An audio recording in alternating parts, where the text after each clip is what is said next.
You probably already know the shtick. It was only ever supposed to be a 3-hour tour, but what started out as a leisurely trek out to sea turned into an extended stay on a deserted island in the middle of nowhere. Gilligan's Island had a relatively short initial run, and you might be surprised to learn it only managed to be renewed for 3 seasons. It's a wonder we even still remember such a campy, saccharine, and ridiculously contrived series. You can thank reruns for that. Gilligan and his friends have been mainstays of syndicated classic television for more than half a century. The series successfully birthed an entire franchise, including 3 made-for-TV movies, 2 cartoons, and mountains of memorabilia and collectibles. It's one of the most beloved TV shows of all time. But like any show, what you see on screen didn't fully represent all the drama, infighting, controversy, and general unease felt and experienced by the cast and crew. Most of the stars had their own trove of unsettling backstories, and some found themselves in particularly unflattering situations after the show went off the air. The merry band of castaways even faced trouble surrounding their paychecks, polarizing world events, and even struggled with paying their own medical bills.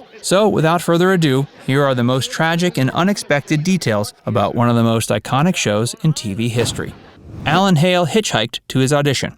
The actor who played the skipper on Gilligan's Island was Alan HALE Jr. Later on, he dropped the Jr. for simplicity. His dad, Alan Sr., was one of the more celebrated character actors, making the rounds in Tinseltown for decades. This left some big shoes for his son to fill. He was only ever able to escape his father's shadow after landing his career-defining role on Gilligan's Island. And he nearly missed that opportunity too. But instead of succumbing to the bad luck the universe dealt him, he took matters into his own hands. When Sherwood Schwartz, the creator of the series, was looking to cast an actor to play the skipper, he kept running into brick walls. No one who auditioned seemed to fit his vision. But one day, he was enjoying lunch when he saw HALE and knew immediately he had found his guy. The following day, he gave the orders to his casting director to find HALE and deliver him to the studio. But as luck would have it, HALE had flown off to Utah to shoot Bullet for a Bad Man. When HALE received word Schwartz had summoned him for an audition, he discovered it wasn't so easy to leave St. George, Utah on such short notice. There were no flights and not a rental car in sight. So, without hesitation, he made his way to the highway, stuck out his thumb, and hitchhiked to Vegas, where he caught a flight to Los Angeles. He made it to the audition in just the nick of time and scored the role. Hey, if you're enjoying this video so far, make sure you give it a like, and subscribe to FactsVerse if you haven't already. And stay tuned to find out why actress Dawn Wells had to start a GoFundMe to pay her medical bills. Russell Johnson went to a school for orphaned children. Most folks know Johnson for playing the professor, the level-headed voice of reason on Gilligan's Island. Before he found fame and fortune on TV, he endured a very difficult childhood. He was the eldest child of 7 from an impoverished family in Ashley, Pennsylvania. When he was 8, his father passed away, leaving behind a mountain of debt. His widowed mother had very little support and couldn't raise her brood on her own. So she shipped Johnson and one of his brothers over to Girard College, a boarding school for poor orphan children in Philadelphia. And that's where he spent the bulk of his younger years, living on the campus from age 9 to 18. Russell Johnson was also wounded in WWII. After leaving the boarding school, Johnson decided joining the U.S. Army might improve his chances of having a good future. During his time in the service, he served as a bombardier during the Second World War, flying countless missions over the Pacific Theater. While flying a bombing mission over the Philippines, Russell's B-25 bomber was shot down out of the sky, forcing him to make a crash landing near the island of Mindanao. He ended up breaking both of his ankles in the crash and was later awarded the Purple Heart for his courageous heroism. Several of his fellow pilots died that day, but Johnson walked away with more than just a story to tell.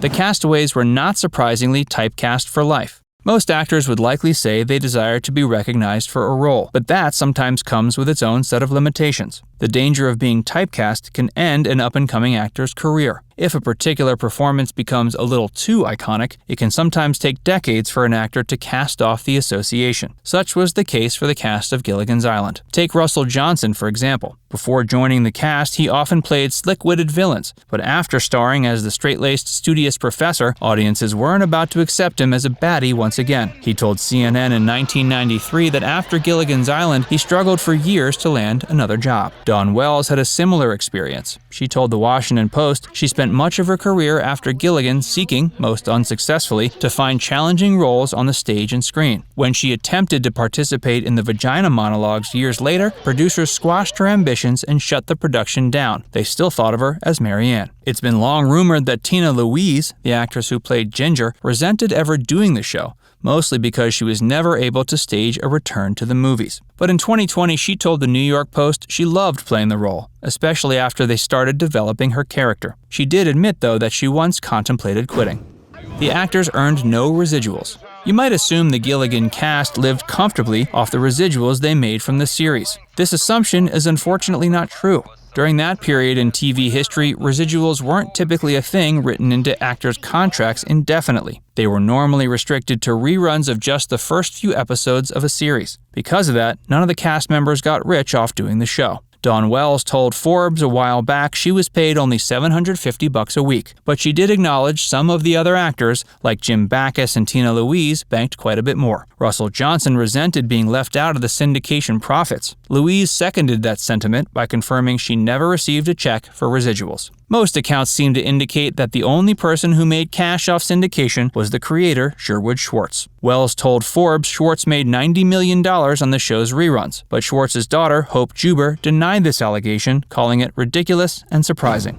Dawn Wells needed to make a GoFundMe. While most modern sitcom actors bank millions in syndication money, the Gilligan's Island cast got the majority of their earnings from later acting gigs and nostalgic TV appearances. Acting can be a pretty unreliable source of income, especially for actors who find themselves typecast. Dawn Wells felt this unfortunate truth the hardest. When she sustained an injury, she found herself forced to rely upon crowdfunding to get the healthcare and assistance she needed. Wells started a GoFundMe in the fall of 2018 after heeding the advice of her close friend, Doe Kirkpatrick. Apparently, the financial crisis of 2008 left Dawn in a deep hole where she lost everything, including her life savings. When she had to have life-threatening surgery that almost killed her, she couldn't even pay her medical bills. When she injured her knee in 2018, she was left with a towering pile of debt that denied her the opportunity to move into a specialty assisted living nursing home. Her GoFundMe goal was set to $180,000. She ended up reaching her goal and was able to move into the facility.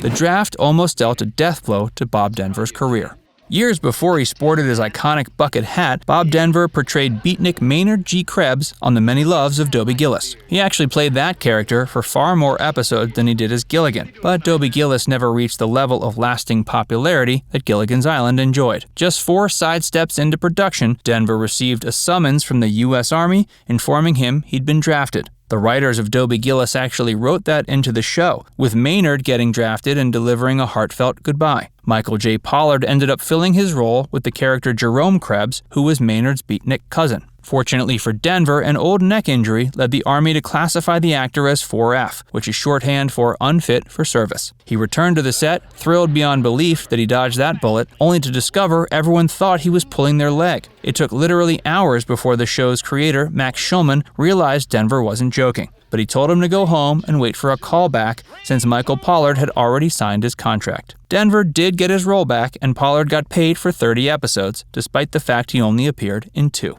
Now it's time to hear from you. How surprised were you to learn the Gilligan's Island cast didn't get rich for appearing on such an iconic show? Let us know in the comments section below. And before you go, make sure you give this video a like and subscribe to Facts Verse if you haven't already. Click the bell icon to stay updated on all our latest content.